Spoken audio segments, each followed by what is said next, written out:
नमस्कार साथियों, मैं डॉक्टर राजेश सर आप सभी का एकलव्य एग्रीकल्चर अकेडमी के ऑफिशियल चैनल पर स्वागत करता हूं। आप सभी को पता है संस्था के द्वारा आप सभी के बीच में करंट के मुद्दे को छोटे छोटे मुद्दों के रूप में आप तक जो आपके परीक्षाओं के लिए यदि महत्वपूर्ण है वो आप तक पहुँचाए जा रहे हैं। वह चाहे PCS का परीक्षा हो, UPSC का कोई परीक्षा हो, आपका एग्रीकल्चर एंट्रेंस का कोई परीक्षा हो, इफको, क्रिको, FCI, NFL या कोई अन्य परीक्षाएं हो, उन सभी के लिए जो अति महत्वपूर्ण श्रृंखलाएं हैं या बिंदु हैं उन्हीं पर संस्था के द्वारा चर्चा किया जा रहा है। तो इसको आप लोग देखिएगा, इस PDF को कलेक्ट करिएगा और एक नोट्स बनाने का प्रयास करिएगा। आपके आगामी सभी परीक्षाओं में बहुत अच्छे होंगे, ऐसा उम्मीद के साथ हम आपके लिए काम कर रहे हैं। तो आज को अगर आप देखेंगे तो देखिए लिखा है पर्यावरण से संबंधित प्रमुख अधिनियम। तो जो पर्यावरण से संबंधित जो प्रमुख अधिनियम हैं वो कौन कौन से हैं, उन्हीं के बारे में हम लोग को आज देखना है। और यह यहाँ से हमेशा प्रश्न पूछे जाते हैं। कारण यह है क्योंकि पर्यावरण एक पूरी दुनिया के लिए एक बहुत बड़ा चैलेंज बना हुआ है। तो उस चैलेंज को कहीं न कहीं निदान पाने के लिए पूरी दुनिया अपने अपने रूपों में प्रयास कर रही है। तो आइए देखते हैं उसके संबंध में क्या क्या चीजें हैं। ठीक है, देखिए संस्था में हमारा FO का बैच चल रहा है। तो जिनको भी FO के हमारे किसी बैच से ऑनलाइन या ऑफलाइन किसी मोड में जुड़ना है तो आप सभी का स्वागत है। ध्यान रखिएगा संस्था के द्वारा इसका कॉन्सेप्चुअल बैच शुरू कर दिया गया है। एक हमारा टारगेटेड बैच भी प्रारंभ होने जा रहा है, जिसमें उन सभी बच्चों को हम लेंगे जो ग्रेजुएशन अभी BTech एग्रीकल्चर से कर रहे हैं या एग्रीकल्चर इंजीनियरिंग से कर रहे हैं, फिशरीज से कर रहे हैं, फॉरेस्ट्री एग्रो फॉरेस्ट्री कर रहे हैं, डेयरी टेक्नोलॉजी से कर रहे हैं या BSc AG कर रहे हैं, BSc हॉर्टिकल्चर कर रहे हैं, जो अंडर ग्रेजुएट में भी हैं और आने वाले समय में उसकी एग्जाम में पार्टिसिपेट करेंगे तो उनके लिए एक अलग टारगेट बैच प्रारंभ किया जा रहा है।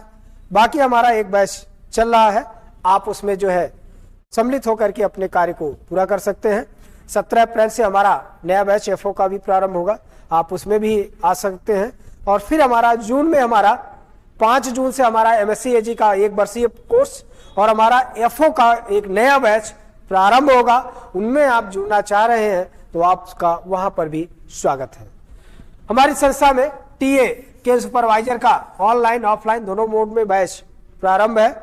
जो छात्र मध्य प्रदेश में आई हुई जो कृषि के विज्ञापन है उनसे भी अगर आप हमसे जुड़ना चाह रहे हैं तो आप हमसे संपर्क कर सकते हैं। हमारा BSc AG का क्रैश कोर्स कंटिन्यू है, हमारा MSc AG का भी क्रैश कोर्स कंटिन्यू है। यदि आप हमसे कोई इंडिविजुअल कोर्स सब्जेक्ट चाह रहे हैं संस्था के द्वारा, इंग्लिश का, हिंदी का, मैथ का, GS का, रीजनिंग का, एग्रीकल्चर का, वो भी आपको संस्था के द्वारा उपलब्ध कराया जा रहा है। तो आप इन सभी पर जो है अपना वो कर सकते हैं। ठीक है, चलिए अब हम लोग सीधे आते हैं अपने उस मूल बिंदु पर जिस पर हम लोग को चर्चा करनी है। ठीक है, तो यहां पर देखिए जिन पे हमें चर्चा करनी है वो क्या है, पर्यावरण का जो प्रमुख अधिनियम है। देखिए अधिनियम मतलब कानून या नियम। हमारा देश अपने देश में पर्यावरण के संरक्षण के लिए, पर्यावरण से पड़ने वाले दुष्प्रभावों से देश के नागरिकों को या देश को बचाने के लिए तमाम तरह के नियम, अधिनियम, कानून सृजित किए हैं। और वो नियम, कानून, अधिनियम बार बार हम लोगों से पूछे जाते हैं। तो उसमें दो चीज पूछा जाता है, या तो संबंधित कानून कब बना या तो किस वर्ष में कौन सा कानून बना। तो इसके आधार पर आपसे जो है प्रश्न बार बार पूछे जा रहे हैं, इसलिए आप लोग ध्यान से इसको देखिएगा और आपको बहुत लाभ होगा। देखिए पहला लिखा है वन्य जीव संरक्षण अधिनियम। तो हमारे देश में जो वन्य जीव संरक्षण अधिनियम बना वो कब बना, 1972 में बना। ठीक है, कब बना था, 1972 में बना था। तो मैं आपसे यहां से एक सवाल पूछ रहा हूं, आप सभी लोग अपने कमेंट के माध्यम से जरूर हमें बताइएगा कि भारत में टाइगर प्रोजेक्ट कब शुरू किया गया था। भारत में टाइगर प्रोजेक्ट कब शुरू किया गया था, आप सभी अपने कमेंट के माध्यम से हमें अवगत कराएंगे। दूसरा देखिए लिखा है पर्यावरण संरक्षण अधिनियम। तो जो पर्यावरण संरक्षण अधिनियम था वो कब बना, 1986 में बना था। ठीक है, आगे है भारतीय कारखाना अधिनियम कब बना? 1948 में बना। उसके बाद देखिए आपका है भारतीय परमाणु ऊर्जा अधिनियम 1962 में। यदि आपसे पूछेगा कि परमाणु ऊर्जा आयोग कब बना, तो जो परमाणु ऊर्जा आयोग था वो 1948 में बना था। ठीक है, परमाणु ऊर्जा आयोग कब बना था? 1948 में। उस समय डॉक्टर होमी जहांगीर भाभा, आप उनका नाम सुनते हैं। आपके देश के इतने बड़े परमाणु वैज्ञानिक कि जिनकी अब क्या कहा जाए, एक दुर्भाग्यवश वो हमारे बीच नहीं रहे, जिसमें देश का काफी क्षति हुआ। ठीक है, आगे देखिए लिखा है भारतीय कीटनाशक अधिनियम।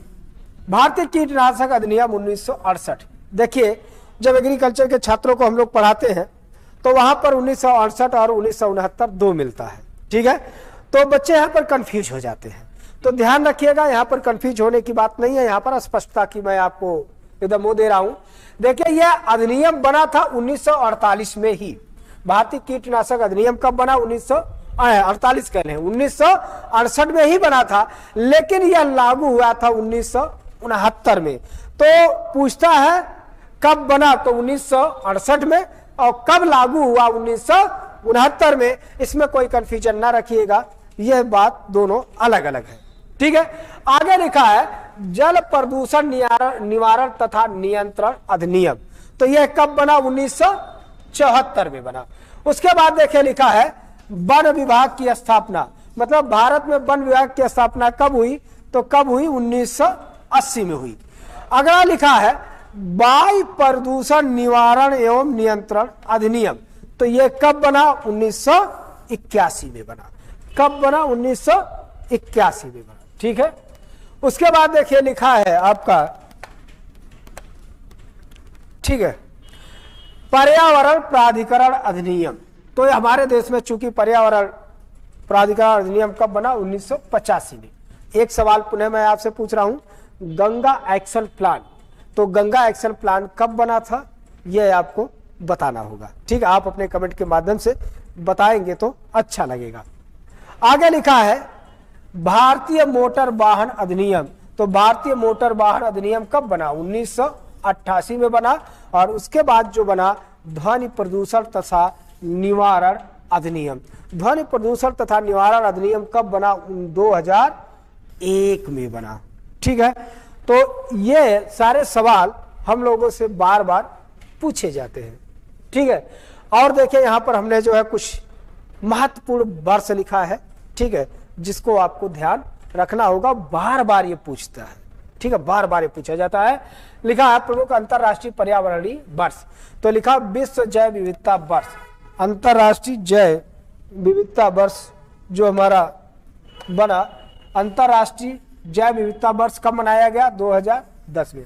मतलब 2010 को क्या घोषित किया गया था? अंतरराष्ट्रीय जैव विविधता वर्ष घोषित किया गया था। उसके बाद 2002 को क्या घोषित किया गया था? 2002 को अंतरराष्ट्रीय पर्वत वर्ष घोषित किया गया था। ठीक है, उसके बाद देखिए हमारा है वर्ष 2006।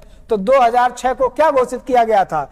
विश्व मरुस्थल वर्ष। क्या घोषित किया गया था? विश्व मरुस्थल वर्ष घोषित किया गया था। उसके बाद फिर 2003 को क्या घोषित किया गया था?